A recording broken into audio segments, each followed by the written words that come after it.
One thing I'm sure people realize is that Atlus is divided into multiple teams.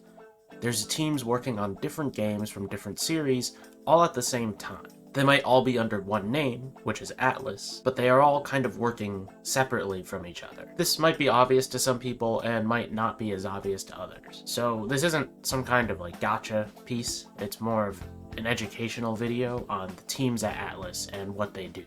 Shin Megami Tensei. The first team at Atlus is called Creative Department First Production, or Team Maniax. That kind of rolls off the tongue better, and it's the oldest division in Atlus. They develop titles underneath the Shin Megami Tensei series. Aside from that, they also worked on Persona 1 and 2, Devil Summoner, Last Bible, Majin Tensei, Digital Devil Saga, and Tokyo Mirage Sessions Shark FE. This group is headed by Shinjiro Takada, and I believe that the most recent game they worked on was Soul Hackers 2. It's important to note that there are likely multiple teams within this division already, since they're also responsible for Shin Megami Tensei 5, which only released a year prior to Soul Hackers 2. And on top of that, we have full sources saying that Soul Hackers 2 was developed alongside SMT5 and another game that they allegedly have not talked about at all yet. I also can't imagine them cranking out games one year after another if they didn't have multiple divisions. But that's Team Maniax, or the SMT team. And they've kind of been quite busy. I mean, you have SMT5 in 2021, Soul Hackers 2 in 2022, nothing in 2023, but 2024 is giving us Shin Megami Tensei 5 Vengeance, so that's another thing that they've been working on. Whether or not we see something fully new from them soon, I would say you probably have to wait at least another 1 to 2 years for another Shin Megami Tensei main series game. For real though. Can you guess what games P Studios is responsible for? Yeah, it's Persona. What a twist. During the development of Persona 3, this studio, Creative Department Second Production, or more commonly known as P Studios, was established.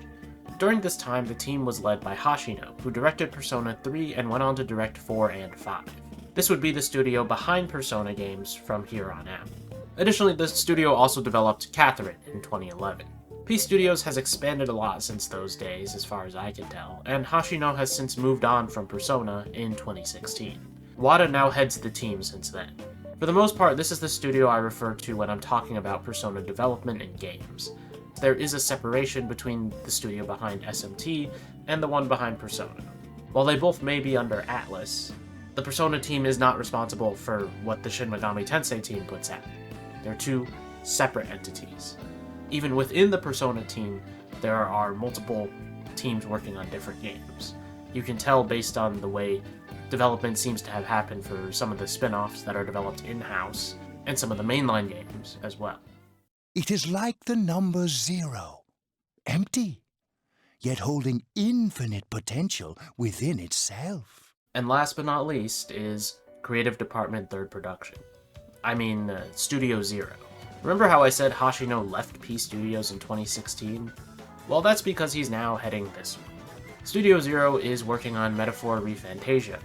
Whether or not we look upon their games fondly is probably up to the success of this one. No pressure. This team is, as far as we know, only working on Metaphor as of right now. They did work on Catherine Full Body, that was their first project, but Metaphor is probably the all-hands-on-deck project now, considering the fact that it is releasing later this year. There really isn't much to say on Studio Zero right now, because they are relatively new, and the only game they've actually released is a re-release of an older title. Everything will get all...